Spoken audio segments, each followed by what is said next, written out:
Located on the western shore of Finland, Olkiluoto 3 is the third reactor of the Olkiluoto nuclear power plant. On paper, the new kind of reactor could produce 1600 megawatts of clean nuclear energy, or about 15% of all electricity needs of Finland. After 2 decades of delays and being nearly $10 billion over budget, the reactor still isn't working as intended. Here's the whole story of everything that went wrong and how Olkiluoto 3 became one of the most expensive buildings in the world.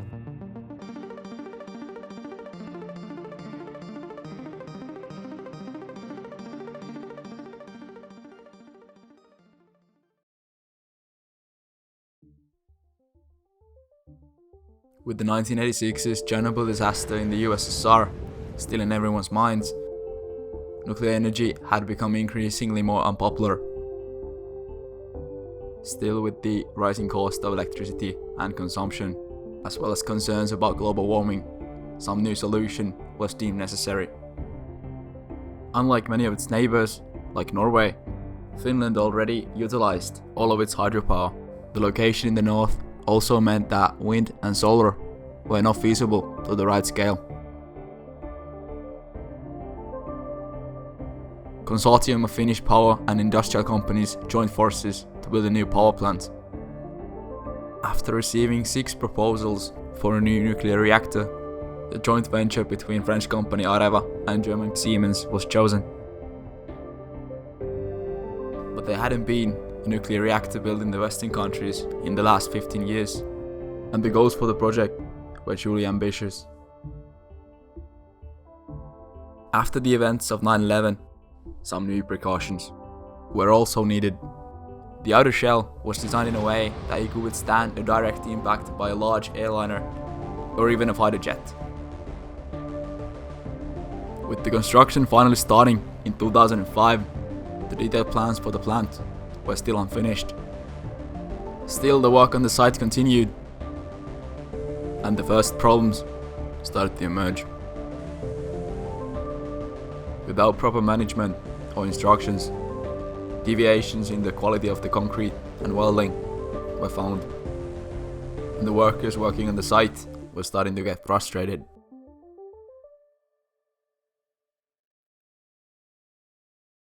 C'est une première, on peut dire, dans le monde. Il est très difficile, nous est très difficile de tenir le planning. Donc, on a un petit peu de retard, mais ce retard, on pense que nous le maîtrisons. In 2007, Areva would for the first time admit that the original schedule would not hold. With this in mind, some steady progress was also being made, and most of the main components were close to being completed. Still, in 2008, Areva hadn't sent most of the plans to TVO to be reviewed, providing us with the amazing quote of "We're not building a nuclear reactor without the plans, at least not here in Finland."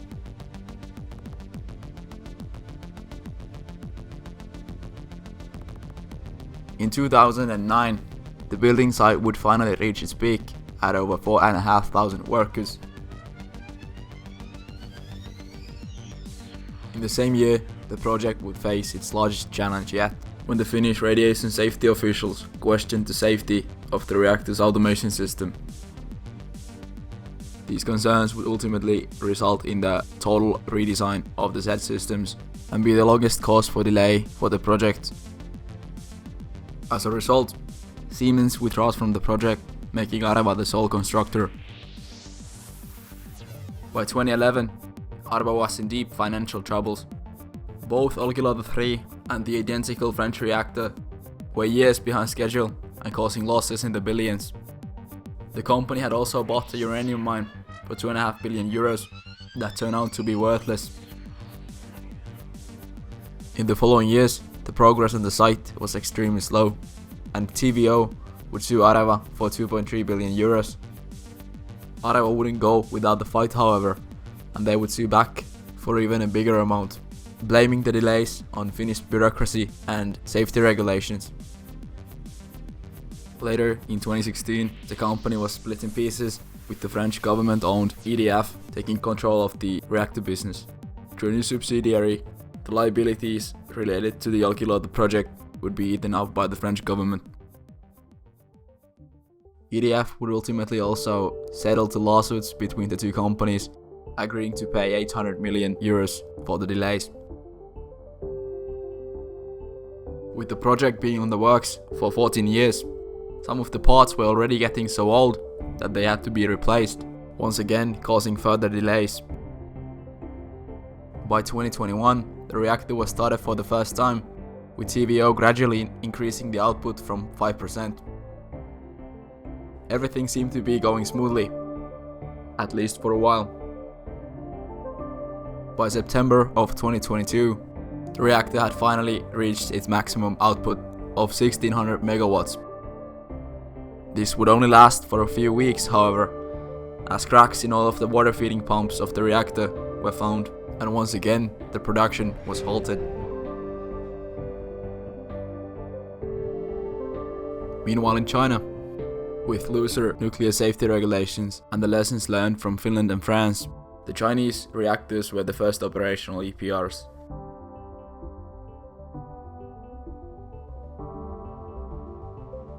With the project failing to meet many of its original goals, many have declared it a complete failure.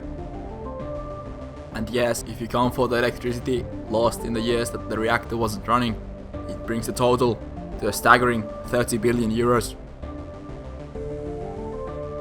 Still, over 20 years later, the reasons behind its building are still valid today. And with Europe being on the verge of an energy crisis following Russia's war in Ukraine, one could hope that the plant would finally start producing electricity before the coldest days of winter. We began to use atomic energy not as a weapon, but as a nearly limitless source of power. People enjoyed luxuries once thought the realm of science fiction. Domestic robots, fusion-powered cars, portable computers. But then, in the 21st century, people awoke from the American dream.